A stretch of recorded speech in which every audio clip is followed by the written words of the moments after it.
হ্যাঁ, বাপরে বাপ, একদিনই এমন নদীতে পানি বেড়ে গেছে।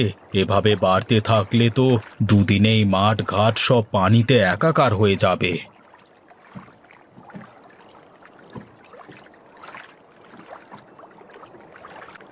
কি দাদা, একা একা নদীর ধারে দাঁড়িয়ে দাঁড়িয়ে কি দেখো?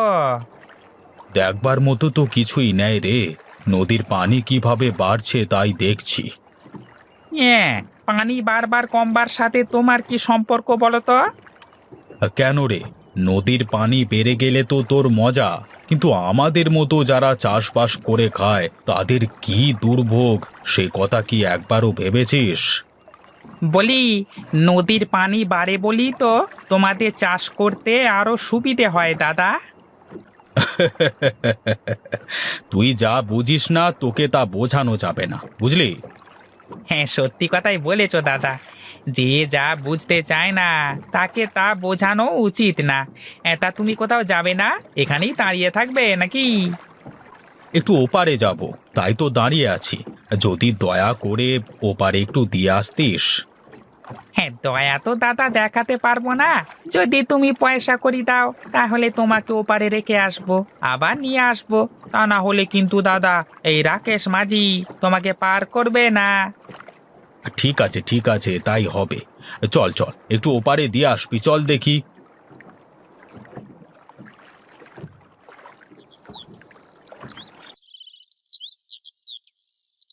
কই গো বৌমা, তোমার কি ঘুম ভাঙলো? বেলা কত হলো? এ কি মা, আপনি কেন উঠোন ঝাড়ু দিচ্ছেন? আমি উঠেই তো ঝাড়ু দিতাম। বসে বসেই তো খাই, তাই ভাবলাম একটু দেখি তো উঠোনটা ঝাড়ু দিয়ে। দিন তো মা, ঝাড়ুটা আমার কাছে দিন। না বৌমা, আর তো এইটুকুনি আছে, ও আমি আস্তে আস্তে ঝাড় দিয়ে দেব। তুমি যাও, গিয়ে রান্নাঘরে গিয়ে জল খাবারটা করো দেখি। ঠিক আছে মা, আপনি তাহলে এইটুকু ঝাড়ু দিয়ে রান্নাঘরে আসেন, আমি গিয়ে রান্না চড়াই, কেমন?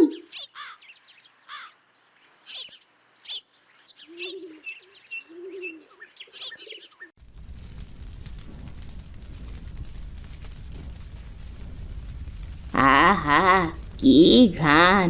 বাইরে থেকেই বোঝা যাচ্ছে যে বাড়িতে ইলিশের পাতুরি রান্না হচ্ছে। আপনার ছেলে তো ইলিশ ছাড়া কিছুই বোঝেই না, শুধু ইলিশ খাই করে।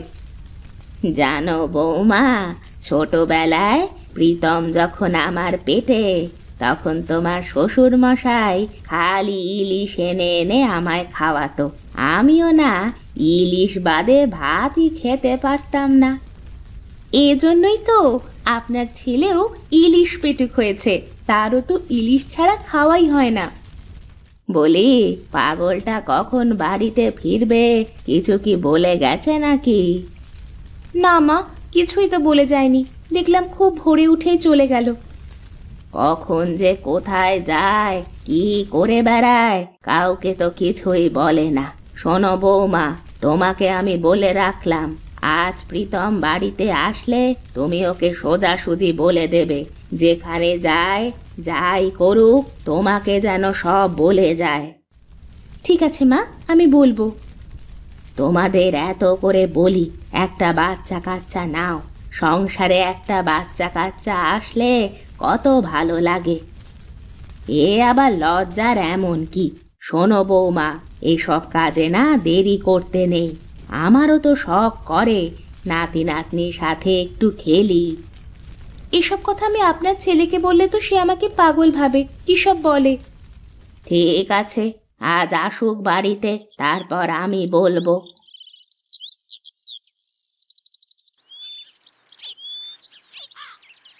এ কি, সুজয় হরিহর কাকার সাথে এমন করে কথা বলছে কেন? একবার দেখতে হয় তো গিয়ে।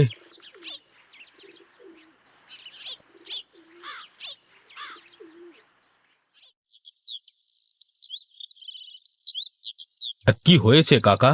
বাড়ির ভেতরে এত চেঁচামেচি কিসের? বাইরে থেকে শোনা যাচ্ছে। চিৎকার চেঁচামেচি হবে না তো কি হবে শুনি? আহা, কি হয়েছে বল দেখি সুজয়। কি আর হবে দাদা, এই যে দেখছো না আমার বাবা সারা জীবন কি করেছে আমার জন্য, এই ঘরটুকু ছাড়া আর কিচ্ছু করেনি আমার জন্য, কিচ্ছু না। কি বলছে? দেখ দেখ সুজয়, তোর কথায় এই বয়স্ক মানুষটা কিভাবে বাচ্চাদের মতো করে কাঁদছে। ওকে কিছুই বলবার দরকার নেই রে বাবা, ও তো ঠিকই বলেছে। কি করলাম আমি ওর জন্য? কাকা তুমি কেঁদো না তো, যাও তুমি ঘরের ভেতরে যাও। সুজয় চল, তুই আমার সাথে বাইরে চল।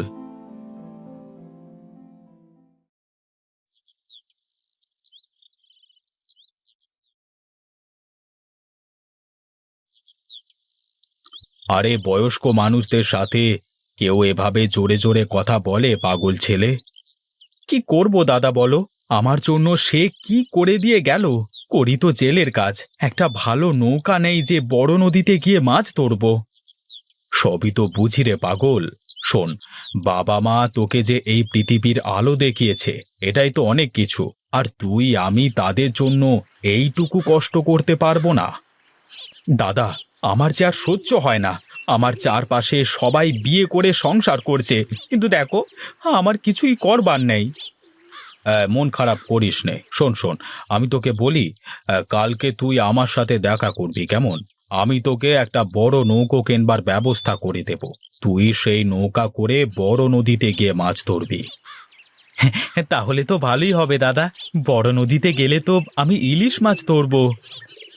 আরে বাহ, তাহলে তো আমারও ভালো হবে রে। তুই রোজ আমাকে ইলিশ দিয়ে আসবি, রোজ রোজ নদীর তাজা তাজা ইলিশ খাবো। ঠিক আছে দাদা, কালই আমি তোমার সাথে দেখা করব। ঠিক আছে, যা এখন বাড়িতে গিয়ে বাবার কাছ থেকে মাপ চেয়ে নে। আর কাল থেকে যে এত বড় একটা কাজে যাবি, তাতে বাবার আশীর্বাদ নেওয়া লাগবে না। যা যা, বাড়িতে যা। আমি ভুল করেছি প্রীতম দাদা। কাঁদিস নাই, যা যা বাড়িতে যা। কালকে সকালে এসে ঘাটে দেখা করিস কেমন?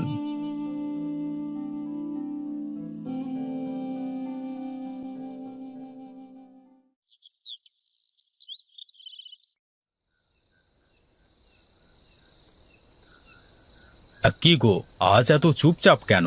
তুমি তো কোনো সময় এমন চুপচাপ করে বসে থাকো না। কি করব? তুমি তো সারাদিন কাজে কামে বাইরে থাকো, আমার তো ঘরে একা একা থাকতে হয়। কেন, বাড়িতে তো মা আছে। তুমি মায়ের সাথে কথা বলবে, গল্প করবে, প্রয়োজনে তুমি তার ঘরে গিয়ে তার সাথে থাকবে।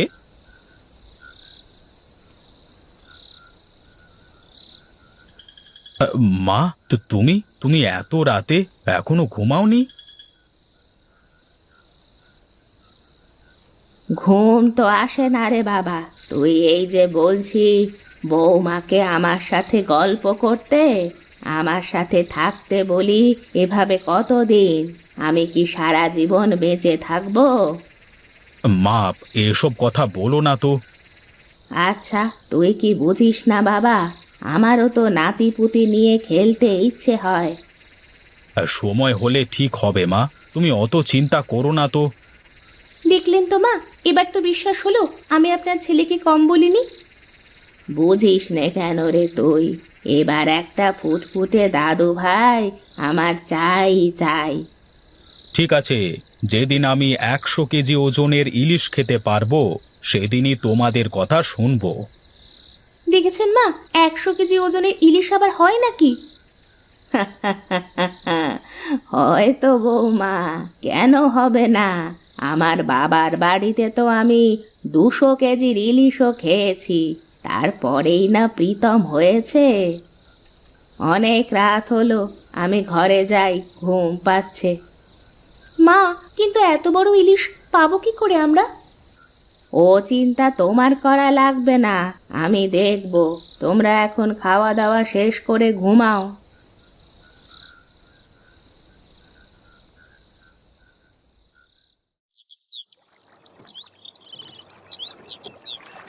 দাদা, আমার তো বিশ্বাসই হচ্ছে না যে তুমি আমাকে এত বড় নৌকা দিলে। আমারও বিশ্বাস হয় না তুই আমাকে ইলিশ মেরে খাওয়াতে পারবি। সে সময় হলেই দেখা যাবে দাদা। আমি বলি কি, তুমি আমার সাথে চলো, তাহলে দেখতে পাবে। আরে না রে না, আমার পানিতে খুব ভয় করে, তা না হলে যেতাম তো তোর সাথে। তাহলে এখন আমি যাই দাদা, ও বেলায় ইলিশ নিয়ে তারপর দেখা হচ্ছে।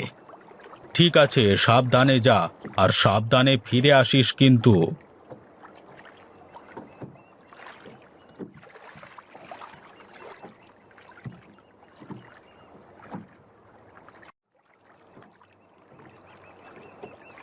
কি খবর দাদা, ওপারে যাবে নাকি? হ্যাঁ না রে, ওপারে আর যাব না, এমনি দাঁড়িয়ে আছি। দাদা, এই হরির বেটা সুজয় নাকি বড় নৌকা কিনলো বড় নদীতে ইলিশ ধরবে বলে। হ্যাঁ রে, তা তুই কি ওর সাথে যাবি নাকি? ও তো একলা মানুষ, একজন সঙ্গী হলে ভালোই হয়। কি করব ভাবছি দাদা, কিন্তু তার আগে বলো, ওর নৌকায় তুমি আমাকে যেতে বলছো কেন? কারণ ওই নৌকাটা আমি ওকে কিনে দিয়েছি। ও মাছ ধরবে আর টাটকা টাটকা ইলিশ আমাকে খাওয়াবে। তাই বলো, তাহলে কিন্তু দাদা তুমি সুজয়কে বলে দিও, আমি কিন্তু কাল থেকেই ওর সাথে মাছ ধরতে যাব।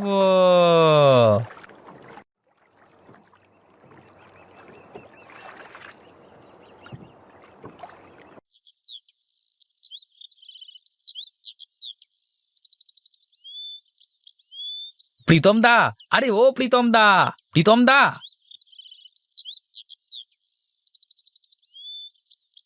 হে মা, এ তো অনেক বড় মাছ।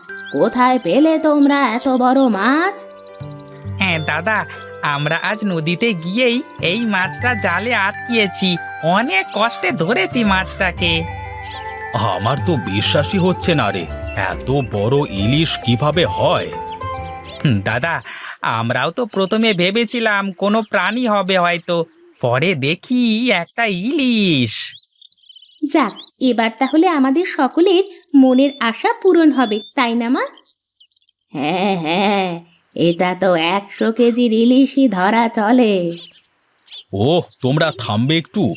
তারপর সুজয় বল, এবার এই মাছ দিয়ে কি হবে? দাদা, এই মাছটা তোমার। বৌদিমণি মাছটা রান্না করবে, আর আমরা সবাই মিলে মজা করে তা খাবো। বেশ বেশ, এবার তাহলে তোরা মাছটা রেখে যা, মা আর তোদের বৌদি রান্না করুক, তারপর আমরা সবাই মিলে ও বেলায় একসাথে বসে খাবো। ঠিক আছে দাদা, তাহলে আমরা বাড়ি থেকে আসছি।